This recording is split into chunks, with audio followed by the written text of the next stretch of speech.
reaction to the deal? Sheesh. That's a lot of money. A lot guaranteed. I love it, though. I'll take him over everybody on that list, maybe except for Joe Burrow. He's done more than everyone on that list, maybe except for Joe Burrow, in terms of playoff and just in terms of being a good quarterback for a long time. I don't know what Trevor Lawrence has done for me other than being a high draft pick.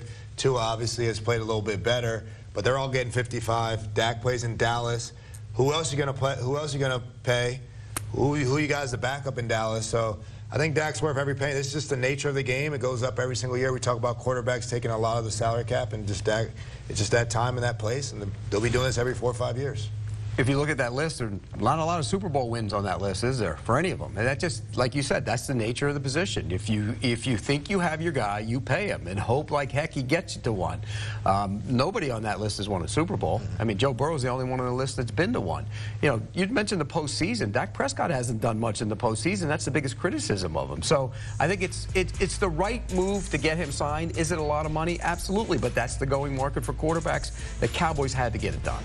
You always hear about the term market rate, and again, Joe Burrow came into this offseason at $55 million per. It was then joined by others over the summer and now eclipsed by Dak Prescott. Take a look at Prescott's numbers, much like CeeDee Lamb's, gentlemen, last year. Top 3 in basically every major category per their position. Pete, I'm going to start with you with this follow-up. It's interesting the way the Joneses have operated their deals, because at the end of the day, CeeDee Lamb, Dak Prescott got paid, but it took a long time and it was dragged out. What do you think about the way business was operated in Dallas? Well, you know they like to make a splash. Day of game, you make a splash. That's kind of the Jerry Jones way.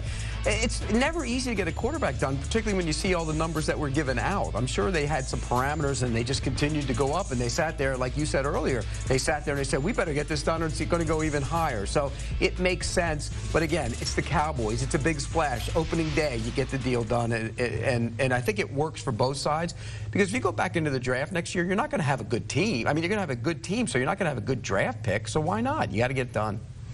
I think it's dramatic. That's how they do it. It's always dramatic. Like, why not get it done earlier? Maybe you're at 56, 55, before Jordan Love gets done, before Tua gets done. Like, you know, like you have to think a year ahead, right? And be like, okay, well, Dak's going to be coming up. CeeDee's going to be coming up. Micah Parsons is going to come up. Is Micah Parsons going to have to miss training camp all next year to be the highest paid defensive player in football?